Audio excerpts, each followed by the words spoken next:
Hello guys, कैसे हैं आप लोग। अपनी कुर्सी की पेटी बांध लीजिए, चलिए सीधा एपिसोड स्टार्ट करते हैं। इस एपिसोड की शुरुआत में ही दूसरे दिन सुबह का सीन दिखाया जाता है, जहां सवेरे सवेरे पार्क में कुछ लोग एक जैसे कपड़े पहने हुए साथ मिलकर मार्शल आर्ट की प्रैक्टिस कर रहे होते हैं और जांग जुआन को पीछे पार्क में टहलता हुआ दिखाया जाता है। शायद कुछ समय बाद का सीन दिखाया जाता है, जहां जांग जुआन अपने ही धुन में चलते हुए वहां व्हील चेयर पर बैठे एक बुजुर्ग के पास से निकलता है। वह बुजुर्ग जांग जुआन से कहता है, हे यंग मैन, यदि तुम्हें ताइची मार्शल आर्ट पसंद है तो तुम वहां जाकर कुछ अभ्यास कर सकते हो। ये सुनकर जांग जुआन पीछे मुड़कर उस बुजुर्ग व्यक्ति को देखता है और फिर हमें भी दिखाया जाता है कि जांग जुआन उस बुजुर्ग व्यक्ति के पास में आकर खड़ा हो जाता है। जांग जुआन बुजुर्ग व्यक्ति से कहता है, आप तो आसानी से चल सकते हैं, तो फिर आप व्हील चेयर पर क्यों बैठे हैं? जांग जुआन की यह बात सुनकर बुजुर्ग व्यक्ति थोड़ा चौंक जाता है। बुजुर्ग व्यक्ति जांग जुआन से कहता है, ओ भाई, आप मेरे बारे में और क्या देख सकते हैं? फिर जांग जुआन बुजुर्ग को देखकर अपनी थोड़ी खुजाते हुए कहता है, आपका हृदय डैमेज है, जिसके कारण प्रतिदिन सीने में दर्द बढ़ता जा रहा है और इसका इलाज आपको जितना जल्दी हो सके करना चाहिए। ये सुनकर बुजुर्ग की आंखें चमक उठती है, उसको एक उम्मीद की किरण मिलती है और वह बुजुर्ग व्यक्ति इतना ज्यादा खुश हो जाता है कि खुशी के कारण वह अपने व्हील चेयर से खड़ा हो जाता है। बुजुर्ग व्यक्ति जांग जुआन से कहता है, मेरे एक पुराने मित्र ने मुझसे एक बार कहा था कि उसके अलावा इस दुनिया में केवल एक ही व्यक्ति है जो मेरी बीमारी को आसानी से देखकर पहचान सकता है। बुजुर्ग फिर से जांग जुआन से कहता है, इसका मतलब है कि क्या आप तो वही है, पूरी दुनिया में प्रसिद्ध व चीन के नंबर 1 जीनियस डॉक्टर हदीस। लगता है हदीस चाइना में किसी तरह का उपनाम होता है, लेकिन मैंने इसका ट्रांसलेशन करने की कोशिश की तो मुझे कोई प्रॉपर शब्द नहीं मिला है। चले अब कहानी पर वापस आकर उसे कंटिन्यू करते हैं। जब बुजुर्ग व्यक्ति ये सब बोल रहा होता है तो जांग जुआन अपने शॉर्ट्स की जेब में हाथ डालकर खड़े खड़े हल्की सी स्माइल कर रहा होता है, पर देखने में लगता है कि स्टैंड में खड़ा है और अपनी तारीफ सुनकर उसे मजा आ रहा। जांग जुआन झुककर बुजुर्ग व्यक्ति के कंधे पर हाथ रखते हुए मुस्कुराकर कहता है, अभी मैं थोड़ा जल्दी में हूँ, तो जब हम अगली बार मिलेंगे तो हम आपकी बीमारी के बारे में बात करेंगे। बुजुर्ग व्यक्ति मुस्कुराकर जांग जुआन से कहता है, मैं आपके नियमों को समझता हूँ। बीमारी के इलाज के लिए धन को इतना महत्व नहीं दिया जाता है, केवल भाग्य को ही महत्व दिया जाता है। इतनी बातचीत के बाद फिर कुछ मिनट बाद का सीन दिखाया जाता है। बुजुर्ग व्यक्ति अभी भी वहीं बैठा होता है और जांग जुआन वहाँ से काफी दूर निकल चुका होता है। बुजुर्ग व्यक्ति खुद से कहता है, अप्रत्याशित रूप से प्रतिष्ठित हेड्स एक युवा व्यक्ति है। इनके महान व्यक्तित्व की तुलना में मेरी अपनी युवा पीढ़ी बहुत पीछे रह चुकी है। तभी पीछे से आवाज आती है और बुजुर्ग पीछे मुड़कर देखता है तो पीछे से लिन कीहान आवाज दे रही होती है और जल्दी जल्दी में चलकर आ रही होती है। लिन कीहान बुजुर्ग से कहती है, दादाजी आप तो यहाँ पर है, मैंने आपको कहाँ कहाँ नहीं ढूंढा। यह बुजुर्ग व्यक्ति तो लिन कीहान के ही दादाजी है, अभी भी हम इन्हें बुजुर्ग ही कहेंगे ताकि पहचानना आसान हो। लिन कीहान बुजुर्ग से कहती है, ऐसे अचानक गायब होने से आप निश्चित रूप से अपने परिवार में हर किसी को चिंतित कर सकते हैं। इसके साथ ही लिन कीहान अपने दादाजी को व्हील चेयर पर पकड़कर चलने लगती है और दादाजी हंसने लगते हैं। दादाजी कीहान से कहते हैं, घबराने की कोई बात नहीं है, मैं तो बस नजारा देखने आया था। दादाजी फिर से कीहान से कहते हैं, वैसे कीहान, तुम्हारा पति कहाँ है? तुम उन्हें अपने दादाजी के पास कब लाओगे?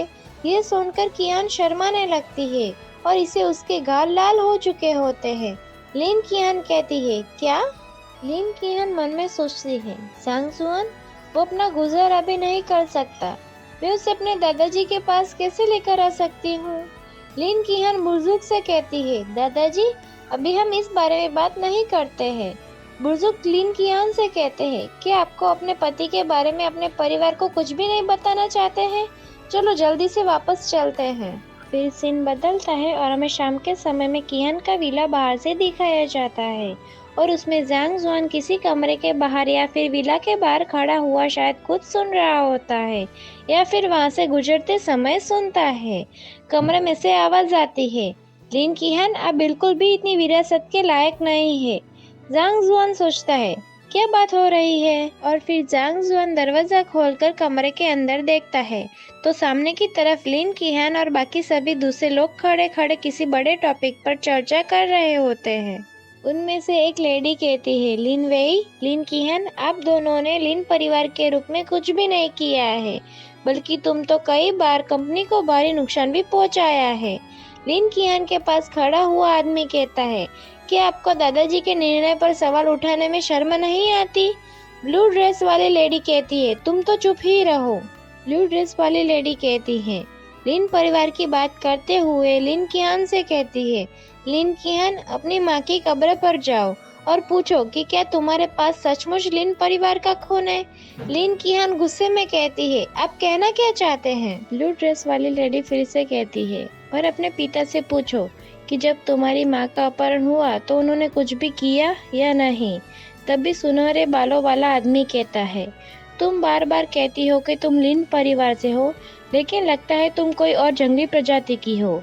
तुम अब भी यहाँ लिन परिवार में क्या कर रही हो? वो इतना बोलते ही बेचारा अपनी बात पूरी भी नहीं कर पाता और इसके साथ ही उसके मुंह पे जोर से एक चप्पल आकर लगती है, जिससे उसका मुंह भी टेढ़ा हो चुका होता है।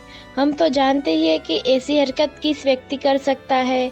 और दूसरे सीन में पता चलता है कि चप्पल जांग जुआन ने मारी होती है और दूसरा चप्पल निकालने के लिए तैयार होता है। जांग जुआन कहता है, कमीने, अभी के अभी मेरी बीवी से माफी मांगो। चप्पल लगने की वजह से सुनहरे बालों वाला आदमी अपने गाल पकड़कर खड़ा होता है और जांग जुआन अपनी दूसरी चप्पल भी हाथ में लेकर मारने के लिए तैयार होता है। जांग जुआन फिर से कहता है, वरना तुम ये मत सोचना कि आज तुम इस दरवाजे से जीवित बाहर निकल सकोगे। यह बात सुनकर ब्लू ड्रेस वाली लेडी शायद अपने पति का कॉलर पकड़ लेती है। अभी यह निश्चित नहीं है कि यह आदमी उसका पति है या नहीं।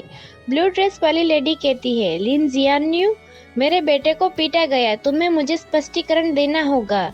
लिन जियान्यू कहता है, तुम्हारे बेटे ने सबसे पहले बुरी तरह से बोलना शुरू किया था और अगर उसे पीटा गया है तो वह उसकी पिटाई के लायक है। इतना सुनते ही ब्लू ड्रेस वाली लेडी गुस्से में पागल होने लगती है और अपना फोन निकाल लेती है। ब्लू ड्रेस वाली लेडी किसी को फोन में कहती है, पुलिस को बुलाओ, मैं पुलिस को बुलाना चाहती हूँ। तभी लिन कीहान कहती है, यह मेरा यानी कि लिन कीहान का विला है, अगर पुलिस भी आ जाए तो भी इसे आपको ही परेशानी का सामना करना पड़ेगा। ये बात सुनकर ब्लू ड्रेस वाली लेडी कीहान के साथ आमने सामने लड़ने के लिए तैयार हो जाती है। ब्लू ड्रेस वाली लेडी कहती है, वाह वाह लिन कीहान, तुम अपने बड़ों का जरा भी सम्मान नहीं करती हो, तुम्हें जरूर इसका पछतावा होगा। ब्लू ड्रेस वाली लेडी फिर से कहती है, चलो इंतजार करें और देखें, चलो देखते हैं कि क्या होता है। ऐसा कहते हुए वो सुनहरे बालों वाले आदमी का हाथ पकड़कर जाने के लिए चलने लगती है। दरवाजे के पास पहुंचने पर जांग जुआन सुनहरे बालों वाले को गले से पकड़कर कहता है, क्या मैंने कहा कि तुम यहाँ से बाहर जा सकते हो? आज का अपना सफर यहीं तक का था। अब फिर मिलेंगे नेक्स्ट एपिसोड के साथ। Thanks for watching our videos. Please like and subscribe guys.